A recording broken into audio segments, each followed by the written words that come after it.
Hi hello నమస్తే welcome to Dhatri TV. ఈరోజు మనతో పాటు ఉన్నారు సీనియర్ గైనకాలజిస్ట్ డాక్టర్ నిగితా రెడ్డి. మేడంని అడిగి మనం ఆఫ్టర్ ప్రెగ్నెన్సీ కానీ బిఫోర్ ప్రెగ్నెన్సీ కానీ ఎలాంటి జాగ్రత్తలు మనం తీసుకుంటే హెల్తీగా ఉంటాము అనేది ప్రెగ్నెన్సీ టైంలో మేడంని అడిగి తెలుసుకునే ప్రయత్నం చేద్దాం. Hi madam. నమస్తే. So pregnant ladies after pregnancy వాళ్ళకి బ్రెస్ట్ ఫీడింగ్ అనేది సరిగ్గా రాదు. అలాంటి టైంలో వాళ్ళు ఎలాంటివి టిప్స్ ఫాలో అయితే వాళ్ళకి బ్రెస్ట్ ఫీడింగ్ అనేది పిల్లలకి ఇవ్వడానికి బాగా హెల్ప్ అవుతుందంటారు? So first of all breast feeding రాదు అని మనం ఏ పేషెంట్కి కానీ తల్లికి కానీ మనం ముందుగానే వాళ్ళని డిస్కరేజ్ చేయకూడదు. సో నువ్వు ఆల్రెడీ నీ 100% చేస్తున్నావు అని ఎంకరేజ్ చేయాలి. ఎందుకంటే మదర్ పాజిటివ్గా ఉంటేనే హార్మోన్ తన బాడీలో బెటర్గా ఉండడం వల్ల ఫీడింగ్ అనేది బాగా ఎస్టాబ్లిష్ అవుతుంది. ఫస్ట్ పాయింట్ అది. సో ఎవరు కూడా వెళ్ళి నీకు తక్కువ వస్తున్నాయి అనేది చెప్పడం అనేది ఫస్ట్ ఆఫ్ ఆల్ ఆపేయాలి. రెండోది ఏంటంటే లిక్విడ్ డైట్, అంటే ఏదైతే నీరు తీసుకోవాలో minimum 12 to 14 glasses of water, feeding ఇచ్చే అరగంట ముందు లిక్విడ్స్, వాటర్ కానీ కోకోనట్ వాటర్ కానీ మజ్జిగ కానీ లెమన్ జ్యూస్ కానీ అట్లా లిక్విడ్స్ అనేవి ఎక్కువ తీసుకోవాలి. ఎందుకు అంటే 70% బ్రెస్ట్ మిల్క్ అనేది నీరు. సో తల్లి హైడ్రేషన్ బాగా ఉంటేనే ఫీడింగ్ అనేది బాగా ఎక్కువ ఇవ్వగలుగుతుంది. కాబట్టి లిక్విడ్స్ ఎక్కువ తీసుకోవాలి.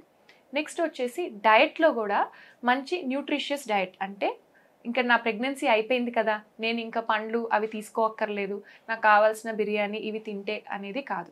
సో చీట్ మీల్ అనేవి వారంలో ఒక రోజు 10 రోజుల్లో ఒకసారి ఓకే, కానీ డయట్ పరంగా చూసుకుంటే బాగా నీరుండే వెజిటబుల్స్, అంటే బీరకాయ, సొరకాయ, దోసకాయ అట్లా వెజిటబుల్స్ ఎక్కువ తీసుకోవటము. నెక్స్ట్ వచ్చేసి ఓట్స్, కొంచెం వెల్లుల్లి, నట్స్, ఎందుకంటే ప్రోటీన్ బాగా ఉంటుంది కాబట్టి, పుచ్చగింజలు, పంకిన్ సీడ్స్ అట్లా సీడ్స్ ఉన్నవి ఎక్కువ తీసుకోవటము. ఇవన్నిటి వల్ల కూడా ఫీడింగ్ అనేది కొంచెం బెటర్గా అవుతుంది. నెక్స్ట్ వచ్చేసి ఐరన్ రిచ్ డైట్, అంటే పాలకూర, తోటకూర, మునగాకు అట్లా ఆకుకూరలు ఎక్కువ తీసుకోవటం వల్ల న్యూట్రిషన్ మదర్కి కూడా దానికి తగ్గట్టు అందుతుంది. రాగి జావా ఇట్లా కాల్షియం రిచ్ డైట్ ఇవి ఎక్కువ తీసుకోవటం వల్ల కూడా మదర్ కూడా తన ఏదైతే నార్మల్ కానుపైన సిజేరియన్ అయినా సరే తన హీలింగ్ కూడా బెటర్గా ఉండటం వల్లనే ఫీడింగ్ అనేది బెటర్గా ఇవ్వగలుగుతుంది. ఎందుకంటే మదర్ ఆల్రెడీ నొప్పులతో స్ట్రెస్తో ఉంటే ఫీడింగ్ అనేది ఎక్కువ ఇవ్వలేకపోవచ్చు. నెక్స్ట్ స్టెప్ ఏంటంటే ఫ్రీక్వెంట్గా ఇవ్వాలి. అంటే పొద్దున ఒకసారి ఇచ్చాము, సాయంత్రం ఒకసారి ఇచ్చాము అనేది కాకుండా ప్రతి 2 గంటల నుంచి 3 గంటల గ్యాప్లో ఇవ్వటం వల్ల ఫీడింగ్ అనేది ఇంకా బెటర్గా ఎస్టాబ్లిష్ అనేది అవుతుంది. సో పిల్లలకి ఎలాంటి టైంలో మనం ఫీడింగ్ చేస్తే మంచిది, ఫీడింగ్ చేయకపోతే మంచిది, టైమింగ్స్ ఉంటాయి మేడం అట్లా? సో టైమింగ్ అనేది ఏముండదు. దీన్ని ఏమంటామంటే డిమాండ్ బ్రెస్ట్ ఫీడ్. అంటే ఒకవేళ పడుకున్న బేబీని 1:30 గంట అయిపోయిందని చెప్పి డబ్బేలు తట్టి లేపక్కర్లేదు. పడుకున్న తర్వాత ఒక 2:30-3 గంటల వరకు ఇంకా బేబీ పడుకొని ఉన్నప్పుడు అప్పుడు మళ్ళీ తీసుకొని బేబీకి ఫీడింగ్ ఇవ్వాలి. అంతేగాని అర్ధరాత్రి ఫీడింగ్ చేయకూడదు, పొద్దున చేయాలి అట్లా ఏమీ లేదు. సో ఎవ్రీ 2 to 3 అవర్స్ బేబీకి ఫీడింగ్ అనేది ఉండాలి. బేబీ ఒక రోజులో 4-5 సార్లు యూరిన్ వెళ్తుంది, అంటే 3-4 నాపీస్ మారుస్తున్నారు, 1-2-3 సార్లు మోషన్ వెళ్తుంది అంటేనే బేబీ ఆల్రెడీ తీసుకునే ఆహారం సరిపోతుంది అని. అండ్ వాళ్ళ పీడియాట్రిషియన్ని కలిసినప్పుడు బేబీ ఎదుగుదల వెయిట్ ఏదైతే ఉందో అది ఆల్రెడీ కరెక్ట్గా ఉంది అంటే బ్రెస్ట్ మిల్క్ సరిపోతుంది అని. అంతేగాని చాలామంది మదర్స్ నేను ఇచ్చేది సరిపోతుందా లేదా అని చెప్పి దానికోసంగా పంప్ చేసి చూస్తారు ఇది కరెక్ట్గా ఉందా లేదా అనేది. సో అలా అవసరం లేదు. సో బేబీ ఫీడింగ్ తీసుకున్న తర్వాత 2 గంటల నుంచి 3 గంటల వరకు ఆల్రెడీ రెస్ట్ తీసుకుంటుంది అంటేనే బేబీకి ఆహారం సరిపోయింది అని అర్థం. సమ్మర్ టైంలో చాలామంది ఇంట్లో పెద్దవాళ్ళు చెప్పారని చెప్పి నీళ్ళు అవి తాపుతుంటారు. ఆల్రెడీ బ్రెస్ట్ మిల్క్లో కావాల్సినంత వాటర్ ఉంటుంది.